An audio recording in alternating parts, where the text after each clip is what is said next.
Премиерот Никола Груевски со 23,9% е политичар со убедливо најголема доверба од граѓаните, а по него следува лидерот на СДСМ Бранко Црвенковски со 8,1%. Ова го покажува најновата телефонска анкета на Институтот за политички истражувања Скопје.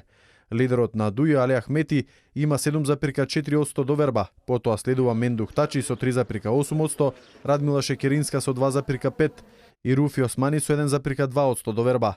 30,5% од граѓаните немаат доверба во ниту еден политичар.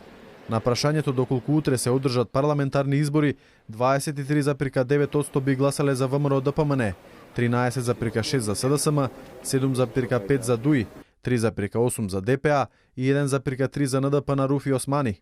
За ниту една партија нема да гласаат 22,2% од испитаниците, а 26,5% не знаеле или немале одговор за кого ќе гласаат. За останатите политички партии би гласале вкупно 1,2% од анкетираните. Најголемиот број на граѓани од 45 до 50% сметаат дека оваа влада е реформска, дека ќе ги исполни предизборните ветувања и нагласиле дека се задоволни од првите 100 дена на владата. Околу 37% го сметаат спротивното, а останатите немаат одговор. Исто така најголем дел од граѓаните сметаат дека Македонија се движи во позитивна насока, односно 47,5%, додека 35,5% изјавиле дека државата не е на вистинскиот пат.